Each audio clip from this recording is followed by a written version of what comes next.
2025 წელს აჭარის კულტურის სამინისტროს პროგრამებისა და პროგრამების ფარგლებში 600-ზე მეტი კულტურული ღონისძიება გაიმართა. განხორციელების პროცესში ჩართული იყო 7000-მდე ადამიანი. აუდიტორიის საერთო საშუალო რაოდენობამ 130,000-ს გადააჭარბა. ფოლკლორის პოპულარიზაციისა და ხელშეწყობის პროგრამის ფარგლებში დაფინანსდა სახალხო დღესასწაულები. გაიმართა აჭარის სიმღერისა და ცეკვის ბავშვთა ფოლკლორული ანსამბლების ოლიმპიადა. სასცენო სამოსი და აქსესუარები გადაეცა 6 ანსამბლის 350 შემსრულებელს. კოსტიუმები და ხალხური საკრავები გადაეცა ხულოს, შუახევის, ქედის, ხელვაჩაურის და ქობულეთის მუნიციპალიტეტის კულტურის ცენტრებს, ასევე სალოტბარო სკოლებს. საგრანტო კონკურსების გამარჯვებული 45 პროექტის ფარგლებში განხორციელდა 120-მდე კულტურული ღონისძიება 2000-ზე მეტი ადამიანის ჩართულობით.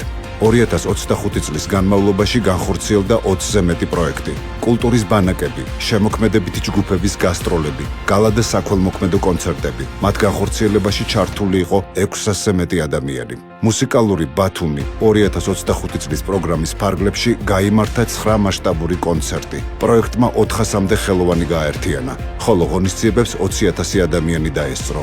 აჭარის მთავრობის მხარდაჭერით კულტურის სამინისტრო განახლებული პროგრამებით გააგრძელებს რეგიონში კულტურის პოლიტიკის შემდგომ გაძლიერებას და შემოქმედებითი პროცესების მუდმივ განვითარებაზე ორიენტირებულ საქმიანობას.